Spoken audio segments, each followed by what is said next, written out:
Se trata del ingeniero comercial por la Pontificia Universidad Católica del Ecuador, máster de Business Administration por la Pontificia Universidad Católica de Chile, especialidad finanzas. Gerente general Metaltronic S.A., principal empresa metalmecánica del Ecuador con 45 años de experiencia dedicada a la fabricación de partes metálicas para ensambladoras de vehículos, motos y bicicletas del país. Analista económico. Analista industrial con 15 años de experiencia en el sector, miembro activo del Comité de Industriales que ha intervenido en la definición de la política de incorporación de partes ecuatorianas para autos y motos. Saludamos al ingeniero comercial Osvaldo Landázuri Dávila. Muchas gracias. Está de visita. Viene de Quito a Guayaquil. Viene bajando, dicen los señores de la sierra. ¿Cómo le va? Bienvenido. Muy buenos días. Todo bien. Muchas gracias por la invitación. Bueno, vamos a tomarle el pulso de lo que pasa en nuestro país, en la situación económica. Alguien decía que la salud de Ecuador, sin duda alguna, luego del COVID, de esta reactivación, el tema de Rusia, Ucrania, sin duda alguna, afecta directa e indirectamente. ¿Cómo toma usted el pulso así, brevemente, desde su óptica para el tema económico? A ver, no es simple, ¿no? El tema económico va relacionado con el tema político, son hermanas siamesas y eso es indudable. Entonces, ustedes van a encontrar que mientras tenemos una situación que políticamente no es estable, pues la economía le suele seguir. En esa línea lo que hemos visto en los últimos meses es intentos de un gobierno más bien aislado de la realidad del país respecto a tratar de aprobar ciertas leyes. Ahora se habla de una consulta. Pero en realidad los temas estructurales, los temas de fondo que permanecen en la economía, para mí son los que atentan contra el crecimiento económico. Mientras eso no cambie, yo le veo difícil, es decir, no creo que por ley o por decreto uno pueda decretar crecimiento económico, por ejemplo. Es decir, hay una serie de factores que influyen. Uno de ellos es el político, el otro de ellos es el geopolítico y el internacional, que es parte de lo que ha pasado en el mundo en los últimos meses. Y eso es lo que estamos sintiendo en Ecuador, es decir, un precio alto del petróleo, sin embargo, un riesgo país que no baja y por otro lado unas tasas de interés que son absolutamente altas y que atentan contra la inversión y por lo tanto el empleo viene afectado. Y eso es lo que estamos viviendo en el país. Qué bueno para el país, aparentemente dicen los entendidos, que suba el precio del petróleo porque ahí se ganan algunos milloncitos. Pero también, mire, desde ayer 12 de abril y cada mes, cada 12, aumenta el precio de la gasolina súper. Claro, es un segmento focalizado, especial para gente que tiene otro target económico. 4% más o menos. Claro, pero básicamente venimos aumentando los precios de los productos básicos, el aceite, todo aquello. La ama de casa se molesta, se cansa, no sabe qué hacer con lo que tiene que comprar cada semana, cada mes. Y de alguna manera también eso se siente en el bolsillo, pero de aquel trabajador, porque los que tienen dinero están tranquilos. Pero lo que hace falta en nuestro país es trabajo, empleo. Dos temas que usted mencionó, quizás el primero que vale la pena analizar es la inflación. Es decir, hemos visto inflación en el Ecuador en los últimos meses de una manera que ya comienza a llamar la atención.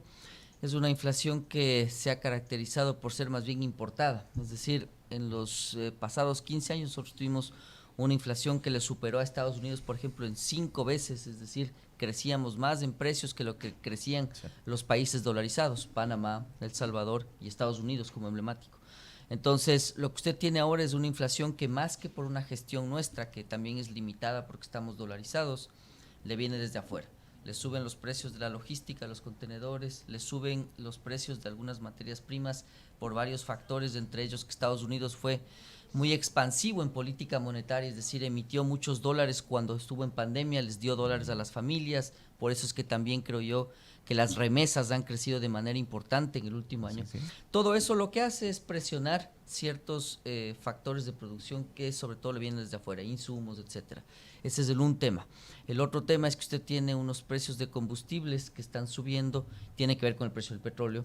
Sin embargo, el Ecuador es ganador en esta ecuación, es decir, por más que le suben también las importaciones de derivados, usted tiene más petróleo, más ingresos. Entonces, ahí tiene los dos temas. ¿Qué haría yo como gobierno? Yo creo que en un punto haría falta mucho más claridad para explicar cómo están calculando los precios de los combustibles. Por otro lado, entender que la calidad debería acompañar a ese precio. Y segundo, ver qué pasa cuando baja el precio del petróleo, porque eso es lo que no hemos visto hasta ahora. Es decir, estamos con un rezago. El precio del petróleo subió hasta un punto máximo y comenzó nuevamente a bajar a menos de $100. Estuvo en 110, me parece. Entonces, usted va calculando el precio de la super con cierto rezago. Debería pasar que en la próxima vez el precio debería descender. Pero como eso no se explica desde el gobierno, pues lo que la gente ve es que las cosas siguen subiendo. La gasolina super, que es la menos mala de los combustibles que tenemos aquí para consumir, también está a precios internacionales, no se sabe bien en qué punto. Entonces, creo que es parte de este problema de comunicación que estamos experimentando, es decir, no se sabe bien qué es lo que está pasando, qué es lo que viene adelante, y eso causa más incertidumbre. 7 de la mañana con 13 minutos. Ahora bien, vamos a la parte práctica, ¿no? ¿Se necesita una nueva ley para generar más empleo en el Ecuador? ¿Se necesita de manera obligatoria un texto legal para atraer más inversiones? Porque el argumento del gobierno es ese, que si no tienen los instrumentos legales, que en el primer caso todavía no lo presenta y en el segundo fue negado y archivado en el Parlamento, casi que no se puede avanzar en su principal propuesta de campaña. 2 millones de plazas de trabajo fue lo que nos dijo Guillermo Lasso, el candidato. Hoy el presidente seguramente se enfrenta a circunstancias distintas, pero insisto, los instrumentos legales, jurídicos, hablo de acuerdos ministeriales quizás, de decretos ejecutivos, ¿no permitirían avanzar en esa línea a nivel laboral? Yo creo que la pregunta es sumamente importante, pertinente. A ver, el gobierno debería entender una cosa. Lo que triunfó en las elecciones desde mi óptica no es un modelo de desarrollo como el que Lasso le propuso a usted en los 10 años que estuvo en campaña. Es decir, él saca en la primera vuelta 18%, 19%, 12 asambleístas. Por lo tanto, pensar que su modelo de desarrollo es el que ganó las elecciones probablemente sea una lectura imprecisa. Imprecisa. Entonces él llega y se encuentra con una situación distinta, es decir, él quiere imponer un modelo de desarrollo que no es el que el Ecuador busca o buscó, es decir, es del otro extremo.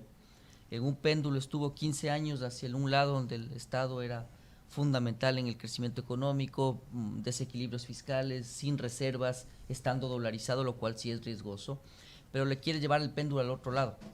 Es decir, firmemos un acuerdo comercial con China, con Estados Unidos, no importa que la economía no esté preparada, no importa que sus salarios sean el triple o incluso más que el triple que México, por ejemplo, sigamos empujando la economía y a la fuerza se va a ajustar, que es lo que pasó en Chile, por ejemplo. Es decir, en el año 73 en Chile usted baja todos los aranceles, el gobierno se sale de educación, se sale de seguridad social, se sale de salud, y les dice, perfecto, yo les entrego, eso es evidente, les entrego como gobierno una economía sin impuestos, yo me salgo de todo y el mercado comienza a operar. Eso es lo que probablemente el equipo de Lasso ve en el mediano plazo, es decir, un Estado más eficiente, más salido de esos temas, y eso es lo que se siente también en la economía, y por otro lado, un sector privado que empuje más.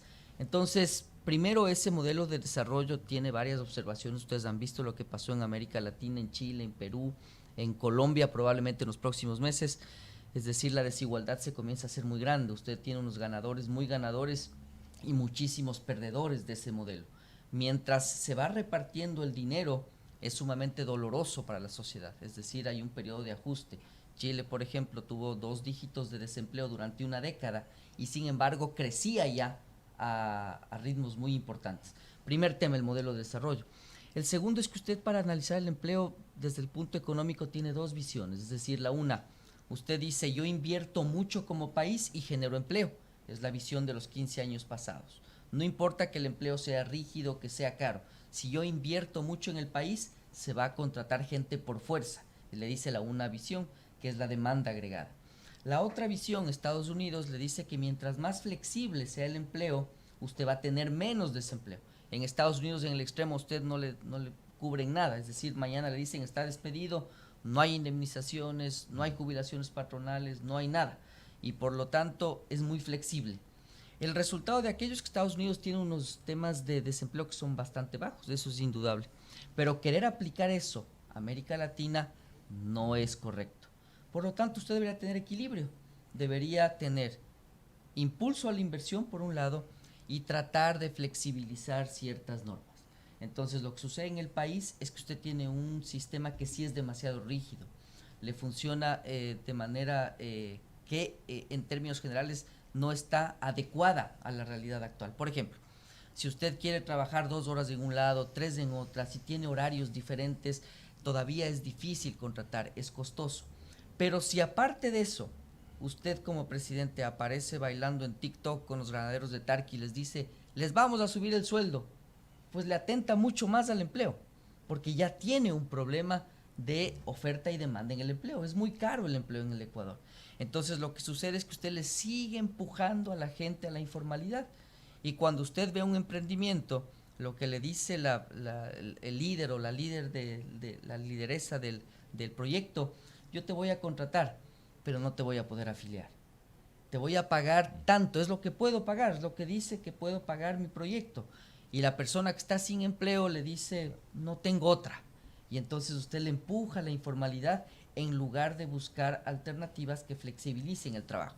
Pero como este gobierno está en el otro péndulo, en el péndulo al que nos quieren llevar medio que por fuerza, diciendo esto es lo mejor y vamos a estar en la Alianza del Pacífico, ellos sí son buenos y los otros son malos, no se analiza con racionalidad, con objetividad, el por qué vamos a tomar una decisión y qué es lo que vamos a hacer para aprovechar esa decisión.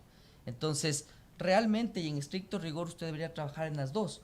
Por ejemplo, no concibo yo un Estado que esté con precio del petróleo muy alto, con una ley tributaria que le sacó muchísimos impuestos a la clase media y sin embargo hospitales sin medicinas.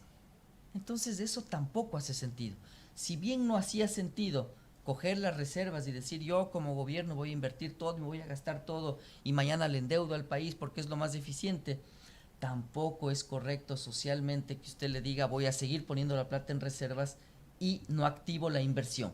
Ahí respondí la pregunta desde dos aristas. Si usted quiere tener empleo, sí debe trabajar en ciertas normas, pero debería trabajar también en reactivar la inversión desde el lado público y empujar el lado privado, porque ojo, el gobierno sí tiene un marco regulatorio de alianzas público-privadas hoy, lo tiene para hacer. Incluso muchos de los beneficios que hoy existen para alianzas público-privadas no estaban considerados en la nueva ley. Es decir, por ejemplo, que un privado se asocie con el Estado y que no tenga IVA y que puede importar sin aranceles las cosas, todo eso existe ya ahora. Y entonces el gobierno debería trabajar con lo que tiene, al menos tomar cierta plata de este excedente petrolero, de la reforma tributaria, y tratar de incentivar ciertas cosas. Es decir, yo tomo la pauta en algo, me asocio con un privado y trato de impulsar ciertos temas en las provincias que tienen más problema con el empleo. Quito, por ejemplo, es evidente. Es una ciudad que está muy relacionada con el empleo público. Se retrocede el Estado y usted ve mucho más desempleo en las calles de Quito. Entonces, todo aquello yo he dicho debería estar equilibrado, es decir, debería ser un péndulo que esté en el medio, pero mientras nosotros vamos de un lado para otro, mañana le viene el otro lado del péndulo y le dice, ¿te acuerdas que conmigo estabas mejor y que tenías carreteras y que tenías esto? Y luego viene el otro lado, ya no vas a tener riesgos de que la dolarización se acabe y el país está en un vaivén que probablemente es muy peligroso. Claro, y en ese justo equilibrio aristotélico, para ponerlo sobre el plano filosófico, también debería de observar incentivos tributarios a la hora de la generación de más plazas de trabajo, pero por otro también hacer un ajuste en las tasas de interés, porque creo yo, hay un problema con la banca pública versus la privada. La banca pública en efecto tiene mejores tasas preferenciales, pero su oferta no tiene el mismo nivel o la envergadura que el sector privado. Entonces, cuando se ha volcado toda esa masa a la banca pública, se quedan cortos con la disponibilidad. Y si gira la cabeza ese ciudadano o ese microempresario, ese emprendedor al sector privado, se encuentra y se da con la misma pared. Correcto. Ese es un tema delicadísimo en el país. Es decir, mientras nosotros tengamos tasas de este nivel de 2 dígitos en dólares, yo le veo muy difícil reactivar la economía. Es decir, usted necesitaría negocios ilegales para que le justifiquen el tema del retorno de economías informales. Entonces, con tasas de interés de este nivel es difícil generar empleo. Entonces, lo que ha pasado en el país es que usted después de dolarizarse le llevó a las normas bancarias a un punto que es demasiado rígido también. Entonces la ley que se proponía en los últimos semanas, aquí esta ley para incentivar la inversión, etcétera, sí tenía algunos temas que podrían haber sido interesantes, pero otros que no. Por ejemplo, que usted pueda titularizar en la bolsa de valores cartera mala desde el lado de los bancos, eso no era correcto, peor todavía si es que viene de un banquero. Es decir, el presidente tenía ahí como ropa tendida. Entonces, yo creo que el tema ahí es esencial, es decir, para que tengamos una idea, Chile, Panamá, tienen en cantidad de recursos más que el Producto Interno Bruto en préstamos. Me refiero a que si usted tiene la suma entre depósitos y préstamos, le analiza contra el Producto Interno Bruto. Entonces usted dice en el Ecuador, más o menos, tengo una cartera de 30.000 millones de dólares y depósitos de alrededor de eso mismo. Total, 60.000 millones de dólares. Le comparo con el Producto Interno Bruto, con los 100.000 millones para hacer números bien redondos. Y dice, el 60% del Producto Interno Bruto está en los bancos, entre depósitos y préstamos. Para que tengamos una idea, eso en Chile es 120%, en Panamá 140%. Entonces ahí usted tiene otra medida, es decir, por un lado, la plata es muy cara, pero por otro lado el problema de que sea cara es porque tiene muy poquita plata colocada. No se olviden que apenas la mitad de ecuatorianos estamos en el sistema bancario, la otra mitad está por fuera. Es decir, tiene préstamos informales, tiene chulcos y todo lo demás. Entonces, para bajar las tasas de interés usted debería trabajar en algunos temas. Riesgo país primero, vieron ustedes, tuvimos problemas políticos la semana pasada, el riesgo país 815. No importa que el petróleo esté en más de 100 dólares, 815 riesgo país, cuando Perú tiene 200 puntos o menos de 200 puntos. Entonces, ahí se dan cuenta ustedes un primer problema, es decir, una tasa de riesgo muy alta. Eso indudablemente le afecta. Pero el otro tema es que usted tiene una banca que es ineficiente, es decir, es una banca que tiene una especie de oligopolio. Se ponen de acuerdo, fíjense ustedes, van de un banco a otro banco y le dicen, quiero un préstamo. ¿Usted de qué sector es, dónde vive, etcétera? Las tasas son las mismas. No es que hay competencia, yo le doy a usted una tasa de 6% y acá le puedo conseguir de 5%. La tasa regulada es tanto. Entonces, parte del ejercicio es poner más plata. Por ejemplo, si usted tiene líneas de crédito, me parece que fundamental sería hablar de 5.000, 6.000 millones de dólares de líneas de crédito extranjeras para que la banca de segundo piso pueda colocar recursos, pero no de manera pequeña, sino muy importante para que haga sentido. Y lo segundo, es decir, cantidad de plata. Lo segundo es que mientras usted trabaja en un riesgo tan alto como país, probablemente lo que no tiene es proyectos que le justifiquen un riesgo tan alto. Y es por eso que las inversiones se comienzan a detener. Porque un empresario, ¿qué es lo que hace cuando analiza un proyecto? Usted le descuenta los flujos a una tasa. Tal vez son temas técnicos, pero lo que usted dice es, a ver, ¿qué tasa tengo aquí? Entonces ve el riesgo país, ve la tasa de riesgo de la actividad y le sale una tasa para descontar gigante. Entonces, ¿qué le dice usted como inversionista al gobierno? No, sabes que en Colombia el riesgo es 200. El costo operativo es muy alto, 7.26. ¿Qué tanto influye esta puerta abierta que tiene nuestro país de hace mucho tiempo?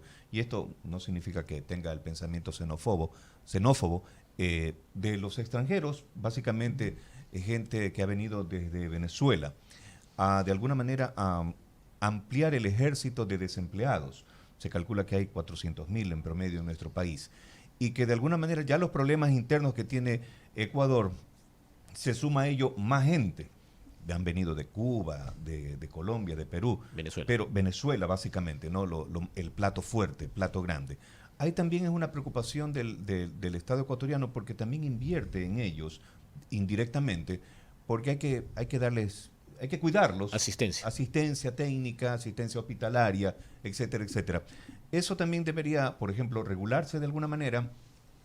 Y si no tenemos empleo para los propios ecuatorianos, cuán difícil es darle a un extranjero, aunque también hay una explotación con ellos. Sí, es correcto.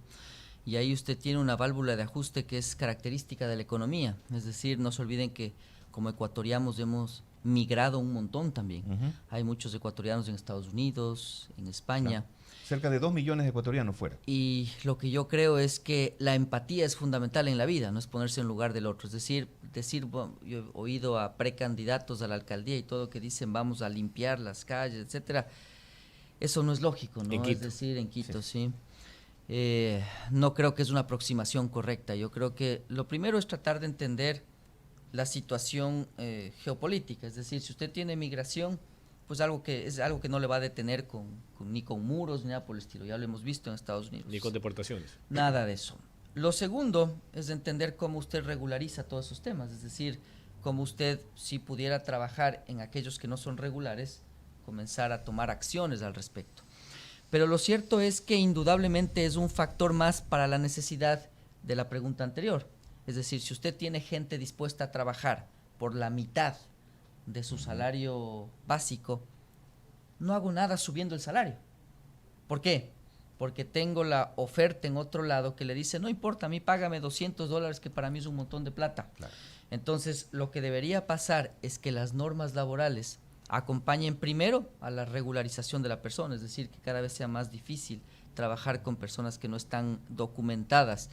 Pero segundo, hacer que usted pueda competir con ese salario informal. De lo contrario, usted lo que hace es que les lleva a los ecuatorianos a la informalidad, a competir con eso, y por eso ustedes se habrán fijado en restaurantes, en peluquerías, en servicios. Ustedes encuentran muchísima gente de Venezuela, gente de Cuba, gente de Colombia. Si ustedes se preguntan si esa persona estará afiliada, probablemente en la gran mayoría de los casos la respuesta es no. Entonces no significa que no voy a afiliar a los ecuatorianos, probablemente sí significa que usted debería poder afiliar a una persona por 2 horas en un trabajo, por 1 hora en este otro trabajo y por 3 horas en este trabajo.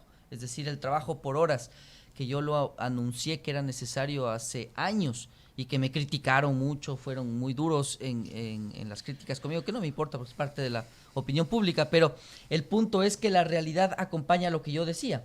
Es decir, si usted no flexibiliza ciertas cosas, lo que va a pasar es que usted, insisto, les empuja la fuerza a la informalidad a los ecuatorianos, y este es un factor más. Sí, y hay que hacerlo, ¿no? Porque definitivamente esa autoprecarización, que es lo que está exponiendo el ingeniero Osvaldo Landázuri, es la que consecuentemente afecta al mercado, porque puede haber un muy buen servicio o una excelente oferta, servicio desde el que lo presta y oferta desde el que quiere trabajar, el que busca un empleo, ¿no? Y va y se ofrece. Eso también al final termina generando un serio problema, porque ni la gente logra tener el sueldo que se merece, ni se puede avanzar en la parte del emprendimiento o de los microempresarios. Entonces, sin duda ahí debe de haber un ajuste en materia jurídica, ahí sí, en la flexibilización, pero mientras tanto pues tendremos estos serios problemas de desempleo, de subempleo, de autoprecarización salarial, con tal de tener una alternativa de trabajo. Para la parte final, ingeniero, porque ya se nos agotó el tiempo, solamente en la parte, creo yo, de las finanzas públicas nos quedamos con esta fuerte carga heredada de varios pasivos, y me voy a concentrar en 2. Uno, el IES. Correcto. Según cifras que se han entregado y que a través de una comisión, ha dicho el gobierno, van a empezar a auditar, a establecer, a identificar un poco más de 15,000 millones de dólares entre deuda interna y el pasivo por gastos en salud, por las derivaciones. Y lo otro es que según los hospitales y las clínicas privadas, hay un pasivo de cerca de 300 millones de dólares entre el IES y los distintos hospitales o unidades médicas de salud pública que han hecho estas derivaciones. Entonces, obviamente de esa cartera el 85-90% es con el IES. Y así se sigue abultando todo un paquete de deudas que no sé finalmente si el gobierno va a poder enfrentar, pese a que tenemos estos ingresos extraordinarios por el petróleo. Sí. Y ahí usted se da cuenta que la plata que nos está entrando no alcanza, ¿no? Es en realidad cuando uno suma y resta todo, el problema fiscal es enorme. Y no solo es el IES, ahí tiene atrasos con los GATS también, es decir, con los gobiernos autónomos centralizados, con los municipios y todo lo demás. Pero la pregunta que usted hace lleva a la respuesta que yo he mencionado en varios medios de comunicación. Lo primero es que el Ecuador debería plantearse el por qué tiene unido salud y seguridad social. Somos el único país, creo yo, en el mundo que tiene esto junto. Entonces, para mí, el primer tema es separar la salud, es decir, usted no puede mezclar dos riesgos, no puede mezclar el riesgo previsional, que es la jubilación, con la salud. Entonces, si usted no entiende la aproximación a la actividad de prestar salud de una manera distinta, va a seguir en este problema. Entonces, el primer paso para mí, para resolver este tema, es que la salud se analice como un tema que tiene su propia aproximación frente a la seguridad previsional o a la seguridad social. Entonces, sí, claro, ese es un tema enorme que el Ecuador tiene que analizar. Es decir, mientras nosotros no arreglemos y le hagamos viable a la seguridad social y, por supuesto, a la prestación de salud, usted sigue cargando un pasivo que es brutal. Entonces, por ejemplo, ¿qué hizo Chile en el 73? Chile dice, perfecto, el Estado se sale de todo y usted es responsable de su jubilación patronal. ¿Cómo? Con el ahorro privado. La capitalización individual. 40 años más tarde, ¿qué pasa? Pues bien interesante esa historia. Cuando le ofrecen a Pinochet en el año 81 hacer eso, él, una persona inteligente dentro de todo, dice, experimenten, le dice él, el hermano del presidente actual le dice a José Piñera, muy bien, experimenten con los civiles, a los militares les dejamos en la versión anterior, es decir, donde hay aportaciones del trabajador, del Estado y de la empresa, lo que tenemos aquí en Ecuador. 40 años más tarde, ¿qué pasa en Chile? Que una persona se está jubilando con $200 y un militar se está jubilando con $1,300. Eso es parte del estallido social. Eso la gente no sabe aquí. Entonces, pero bueno, eso también obedecía de alguna forma al espíritu de cuerpo. Sí, claro. Claro, pero, o sea, el gobierno era una dictadura después del magnicidio de Allende. Correcto. Y ahora, ¿qué es lo que nos dicen aquí ahora varios allegados a este gobierno? Hagamos lo mismo, es decir, debería ser privado. No, señor, cuidado. Es un tema muy delicado ese. Es decir, la experiencia para los que hemos vivido ese modelo es una experiencia bien interesante. Entonces, ¿qué debería hacer usted?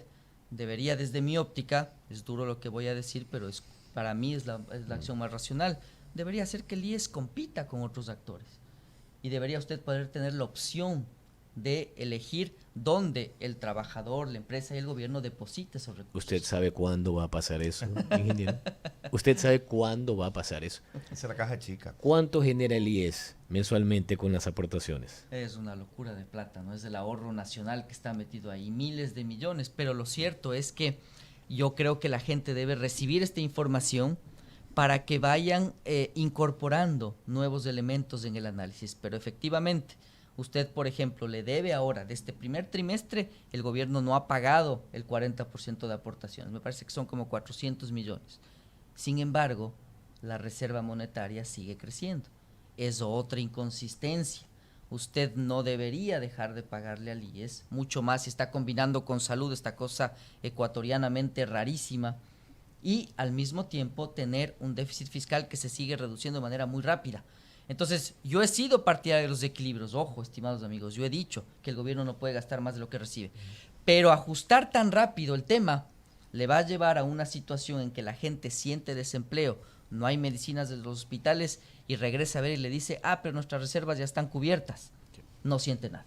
Bien, agradecemos al ingeniero Osvaldo Landázuri, son las 7 de la mañana con 36 minutos, gracias por la sensatez y sobre todo porque se hace un análisis objetivo al margen de subjetividades. Que tenga un excelente día, ingeniero. A ustedes, muchas gracias por la invitación.